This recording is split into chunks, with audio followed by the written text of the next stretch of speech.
Hello friends, welcome my YouTube channel. আজকের এই ভিডিওতে আমরা করব সপ্তম শ্রেণীর ইতিহাসের প্রথম পর্যায়ক্রমিক মূল্যায়ন 2025, অর্থাৎ ফার্স্ট সামেটিভ এক্সামের জন্য। তো এই প্রশ্নপত্রের পূর্ণমান হচ্ছে 15, সময় হচ্ছে 30 মিনিট। এখানে উত্তর সহ আলোচনা করা হয়েছে। ভিডিওটি স্কিপ না করে অবশ্যই দেখবে, তোমাদের পরীক্ষার জন্য খুবই গুরুত্বপূর্ণ। এক দাগে দেখো, সঠিক উত্তরটি বেছে নিয়ে লেখো যে কোনো তিনটি। এখানে প্রত্যেকটির মান 1 করে, 3টি প্রশ্নের উত্তর করলে 3 নম্বর। একের একে দেখো কি বলেছে। কৈবর্ত বিদ্রোহের একজন নেতা ছিলেন ভীম না রামপাল না প্রথম মহিপাল? উত্তর ভীম। একে দুই দাগে দেখো কি বলেছে। হর্ষবর্ধনের সভাকবি ছিলেন কে? বাণভট্ট না সন্ধ্যাকর নন্দী না কলহন? উত্তর হচ্ছে বাণভট্ট।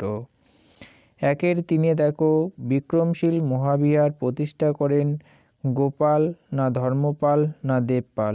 উত্তর হচ্ছে ধর্মপাল। একের চারে দেখো, পাল সেন যুগে বাংলার প্রধান শিল্পদ্রব্য ছিল সুতি বস্ত্র না রেশম বস্ত্র না কার্পাস বস্ত্র?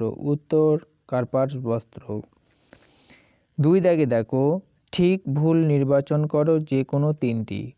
এখানেও প্রত্যেকটির মান 1 করে, 3টি প্রশ্নের উত্তর করলে 3 নম্বর। দুইয়ের এক দাগে দেখো, সুবা কথাটির প্রকৃত অর্থ হলো রাষ্ট্র? উত্তর ভুল।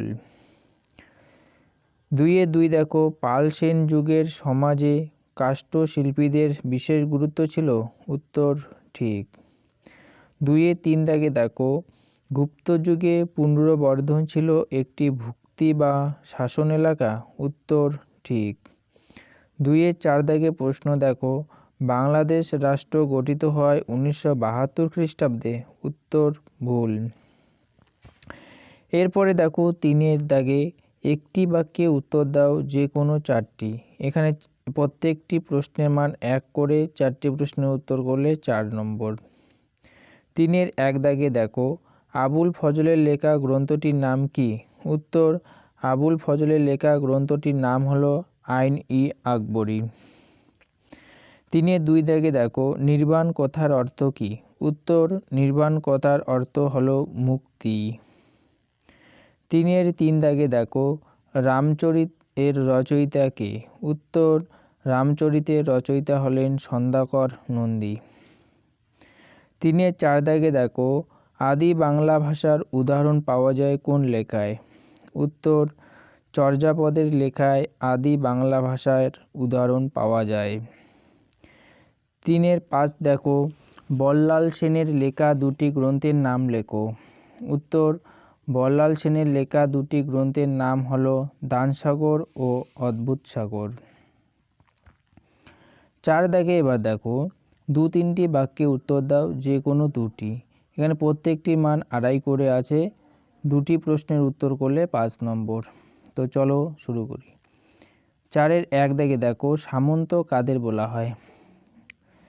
উত্তর খ্রিস্টীয় 7ম থেকে দ্বাদশ শতকে ভারতীয় সমাজে এক বিশেষ ক্ষমতাশালী গোষ্ঠীর উদ্ভব ঘটে। এরা ছিল উচ্চ পদস্থ রাজকর্মচারী এবং এদের নগদে বেতনের পরিবর্তে জমির রাজস্ব আদায়ের অধিকার দেওয়া হতো। এরাই সামন্ত নামে পরিচিত হতো। 4-এর 2 দাগে দেখো, মাৎসনায় কি? উত্তর মাৎসনায় বলতে দেশে অরাজকতা বা স্থায়ী রাজার অভাবকে বোঝানো হয়।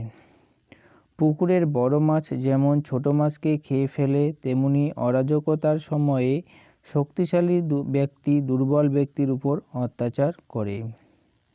এরপরে লাস্ট প্রশ্ন দেখো, 4-এর 3, ত্রিশক্তি সংগ্রাম কি? উত্তর ভারতের কনৌজ দখলকে কেন্দ্র করে রাষ্ট্রম 9ম শতকে পাল গুর্জর প্রতিহার এবং রাষ্ট্রকূট বংশের মধ্যে এক দীর্ঘ লড়াই সংঘটিত হয়। এই লড়াই ত্রিশক্তি সংগ্রাম নামে খ্যাত। ধন্যবাদ।